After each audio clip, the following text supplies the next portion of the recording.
So my friends, this is the all-new Fire 7 tablet from Amazon. It costs just $49.99 in the UK and the US. If you have it without small adverts on it, then you will pay a little bit more, just £10 more in the UK and $15 more in the US. But is this any good? Well, let's find out. So you can pick this tablet up in 4 colours. They are black, plum, sage and twilight blue. But I just call it black, red, green and blue. Whatever you want to call it is up to you. Now, inside the box, it's very simple. You literally just get the tablet and then a small box which will have some instructions in and also your charging point. Speaking of charging point, you're not getting a USB-C charger. It's a standard USB port, but you can't expect anything else at this price point. The 3 paper booklets you get, the warranty information, a quick start guide, and then information about what you can do with your Fire device. Now let's get on with the star of the show, which is the tablet device itself. Now this is faster than the previous version and it has at least double the storage. So let's open it up and have a look. And the first thing that you'll notice when you handle this is that it just feels a great size. That 7 inches just feels good in the hand. No comments, guys. But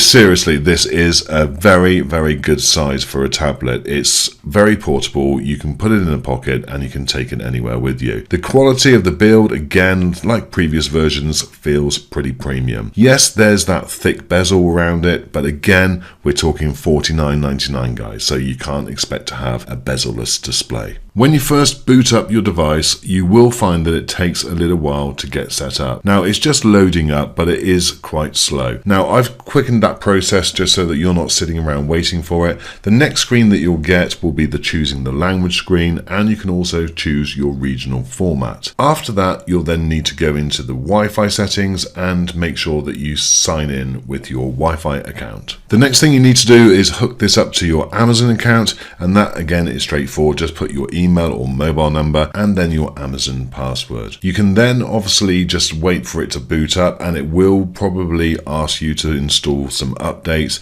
which again takes a few minutes, but it's important that you've got the very latest software up there. So just update that software and then you're ready to go. So while it's doing that, it's a good time for you to maybe familiarize yourself with the buttons and the controls. Firstly, you have an SD card slot and therefore you can expand the existing memory. So this comes in 16 gigabytes or 32 gigabytes, but you can expand this up to 512 gigabytes. On the top of the device, you have the power button, a micro USB port for charging, a microphone sensor, a 3.5mm stereo jack, and also the volume up and down controls. Very simple. On the side of the tablet is the single speaker, so you're not getting dual speakers with this, but again, you wouldn't expect it. And actually on the bottom, there isn't anything at all. Now, comparing this in size to my regular 9.7-inch iPad, you can see that there is a massive difference. Now, this is good and bad in some ways. Obviously, you're getting a smaller screen.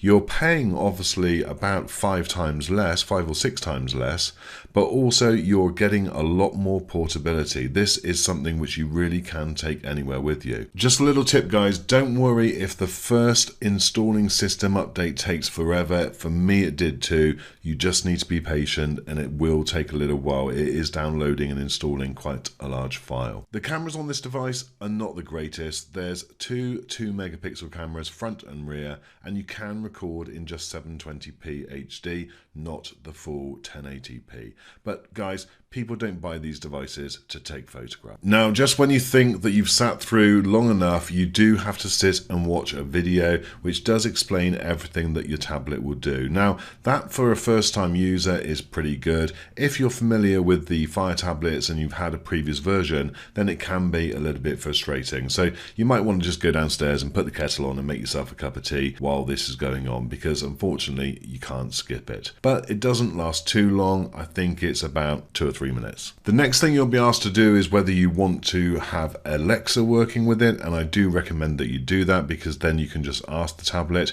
and again you can now set up a profile for a child if you so wish. I will probably do a separate video about going into a little bit more detail about the software side of things and setting up different profiles. Give me a shout in the comments box if you would find that helpful, and I'll certainly plan to do that. Okay, you can now have to be careful just that you don't go and buy something that you don't want. want, because it will offer you things like Kindle Music Unlimited and things. And if you click yes, you've already signed in with your Amazon account, and then you'll go ahead and purchase it. So just be careful on that. The next section you'll get to will be the app section, and here you can either select all the apps and download them all, or you can select individual apps and then choose which ones want to be installed. Finally, after what seems like an eternity, you've made it to the home screen. Congratulations you. Now, along the top there, you've got your different sections, which are very, very simple to work. Now, I was really surprised at how quick and how intuitive the display was. I was really pleased with it, and I didn't find that the lag was that noticeable at all. Now, you can either do what I'm doing now, which is just literally select each individual one, or you can swipe left and right, and that will move in that direction that you're swiping. It's very, very simple, and you'll get the hang of it in no time. Now, I do recommend that you take a close look at all of the different sections, because this is packed full of information. You've obviously got the apps on the front home screen as well, and they are very self-explanatory. The Kindle devices don't have a regular browser that you may be familiar with. So, for instance, you don't get Chrome or Safari, obviously. It's got its own browser, which is called Silk, and I don't dislike it. I think it works well. You can still do things like pinch in and out and make it zoom, and it's pretty responsive, so it's absolutely fine. But if you are looking for Google Chrome or something like that, you're not going to find it, so you just make sure that you're using Silk. Now, if you're a member of Amazon Prime, you've got direct access to all of that content, and I really do recommend that service. My friends, I am not being paid by Amazon to say anything about this device. I bought it with my own money, but I do recommend Amazon Prime. I bought Amazon Prime myself, and I really enjoyed the delivery service as well as all of the content that you can get. Now, I will leave a link in the description for this device and also for joining Prime. That is an affiliate link, so it does help out this channel. If you are considering using and buying one of these things, then please do use that link. And if you are a member of Netflix, then you can download that app. In fact, I think it's already pre-installed, and you can literally just log in and watch all of your Netflix content. There's no problem at all there. Now, you don't actually have to go into the settings section in order to access some of that material. You can just swipe down from the top of the screen, and in here you'll be able to change the brightness of the display. You'll also be able to lock the screen in a certain mode, whether it be portrait or landscape, and you can have Alexa hands-free set, and you can access things like your Bluetooth settings and all of your Wi-Fi devices as well. One of the main reasons people get these devices is it's a cheaper way of watching a second TV on a smaller screen. So if, for instance, someone's watching it on your main screen, you can watch it on something like this. And for $49.99, that's not a bad idea. Now, here in the UK, you'll be pleased to hear that you've got access to BBC iPlayer, ITV Hub, you've also got 4OD and 5 on demand. And you can access things like Sky Go as well. Now, I know the question on all of your lips, will I be able to access all things text videos on this device? And it's good news, guys, yes you can. You can either do that via the Silk browser, and as you can see, it works well and it looks good, and it's got all of the function as you'd find in what is mobile YouTube, but you can request the desktop site. Or if you wish, you can then access an app, the YouTube app, from the Amazon App Store and download that and then access it through that. So you've got access to my content and all of your favorite YouTubers in a number of different ways, so don't need to worry about that, my friends.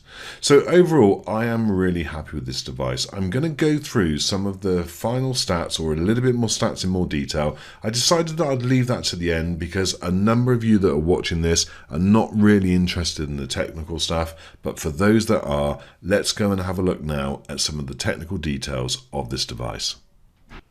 Okay, so this has a 1024 by 600 resolution screen. That's 171 ppi, 16 gigabytes or 32 gigabytes of RAM, but you can extend that via the micro SD card slot up to 512 gigabytes. It has a quad-core 1.3 gigahertz processor with 1 gig of RAM. The battery life is reported to last up to 7 hours. There's a front-facing and rear-facing 2 megapixel camera, which can record in 720p. Okay, so this has dual band Wi-Fi, it has a single mono speaker, built-in microphone, and it weighs just 286 grams. The measurements are 192 by 115 by 9.6 millimeters, so it's pretty small.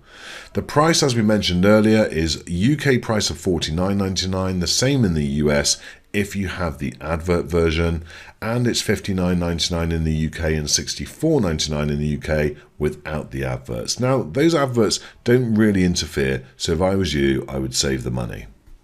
I really do think that this is the best value tablet out there at the moment at just $49.99. It really does pack a punch. I'll leave affiliate links in the description for you to check out for yourself, my friends. But as always, thanks so much for watching this video. If it's been useful, drop me a like and also subscribe if you haven't already. And I will see you on the next one.